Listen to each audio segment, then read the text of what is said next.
They told you Neville Goddard's secret was imagination. But what if I tell you it was something even more powerful, hidden behind the act of imagining? This is how it unfolds, because Neville didn't just ask you to picture what you want, he asked you to live it inwardly until it became real.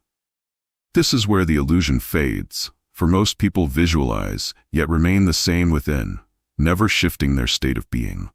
This is why it matters, because imagination alone without feeling is an empty picture. But imagination fused with belief becomes creation.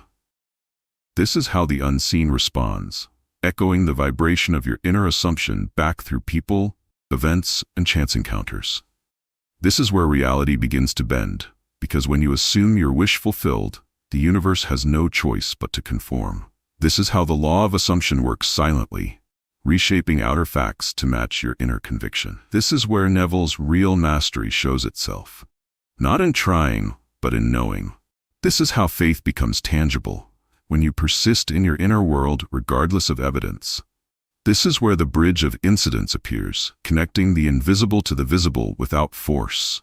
This is how creation finishes itself, unfolding through trust instead of effort. This is where you learn that the feeling of the wish fulfilled is not pretending, it is possession before proof. This is how consciousness creates, moving from state to state like scenes in a living dream.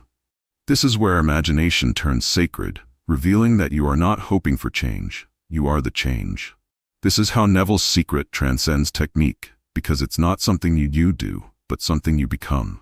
This is where identity fuses with vision, and assumption becomes automatic living. This is how time bends, as the inner world races ahead of the physical. This is where belief takes command, and circumstances start to obey.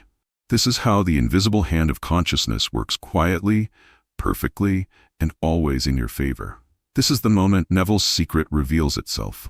It was never about wishing, it was about being. Can you imagine stepping into the version of yourself who already lives the dream and realizing that imagination was never fantasy, but law? This is how it unfolds, because once you occupy the end, everything in between must rearrange itself to reflect that decision.